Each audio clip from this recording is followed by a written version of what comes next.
How we doing, everybody? This is old Papa G, and in today's video we're going to make a Pokemon Crown Tundra review. Uh, right from this very moment that you're seeing this gameplay, when you get off the train, there is just a whole lot of content and a whole lot of fun, and I'm excited to talk about it with you guys. So, pretty much right in the beginning of the game, you're introduced to the brand new Dynamax Cave. I love the Dynamax Cave for so many reasons. So, first of all, when you go into the Dynamax Cave, you don't get to use your own Pokemon. They give you random Pokemon to pick from, and it kind of gives it a nice new feel. Like, normally when you just use your own Pokemon, you could always just power through it. So this gives it like a nice different feel. And as you just saw, there's levels to the Dynamax Cave. There's 4 different segments that you have to get through, and there's always different types of Pokemon and all different things. And I just really love how it was done. One of the things to take into consideration is catching the Pokemon in each round. That way you have another Pokemon to switch to. As long as you catch the Pokemon, you can then let go of the Pokemon you were using and switch to the one that you currently caught. This is where a lot of the legendary Pokemon are. These legendary Pokemon aren't even on the Pokedex. So it is really interesting how it works. So on the Pokedex, they show 210 total Pokemon, but none of the legendaries, other than the ones that you catch in the campaign, are on that Pokedex. So when I went into this for the first time and saw Swissine, my jaw dropped. I was so excited. And when I looked into it, there was so many new legendaries to catch. And all that content, because it's all RNG to catch these Pokemon, are just great. The one downfall is that you can't keep all the Pokemon you catch. You can only keep one. But that just adds to the content in RNG. As you just saw there in that brief little moment, that was the new legendary birds. You know, most of the time when they make these new forms, sometimes it makes me uneasy because you're messing with the originals, and sometimes people don't like that. But I gotta say, these Galarian birds were just really well done. They still felt like the originals. Like, you could just tell that it was Articuno as Psychic.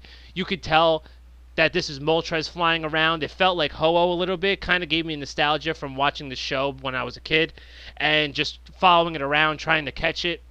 And you could just still tell and feel that they were those Pokemon. And I just thought they were really well done. I really, really enjoyed catching them. Another part that made me laugh was when I saw Zapdos, as you're going to see right now.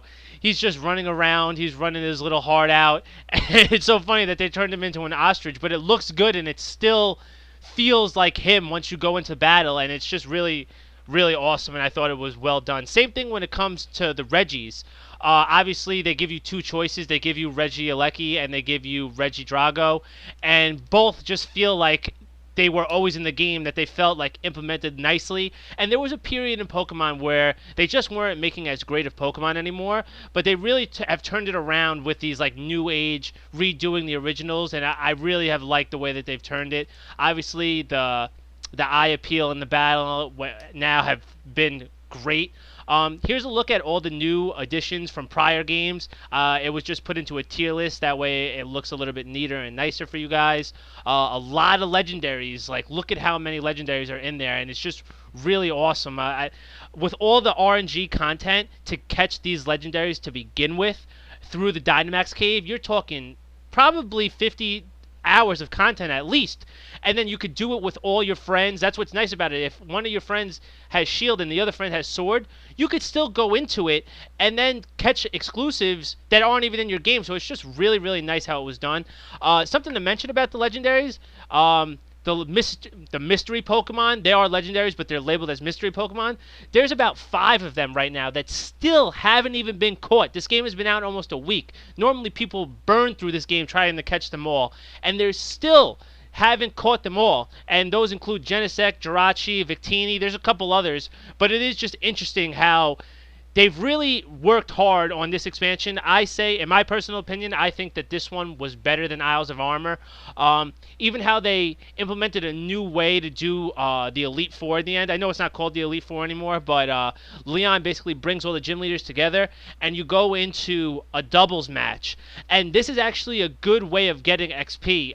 It's just because now you're getting multiple Pokemon to kill, and you're just going in quickly, getting it done with the doubles match. I think it was a nice added piece. Another thing to do, obviously, when you complete the campaign, it forces you to partner with Hop on the first one.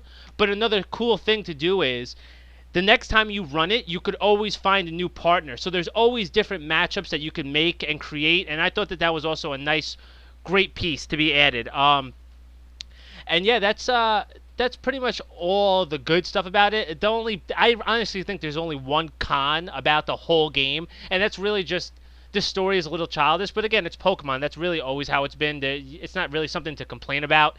So I really, really enjoyed this expansion. I almost think this expansion was better than the actual game itself. If I had to rank it, I would rank it Crown Tundra, Pokemon Shield slash Sword, and then Isles of Armor. I just really, really liked it. I think it really has a lot to do with the Dynamax Cave aspect, and then all the legendaries they had. Like, I love legendary hunting, even though you can't use them in the meta for online battles. I just really, really enjoyed it, and I honestly don't think they could have did a better job.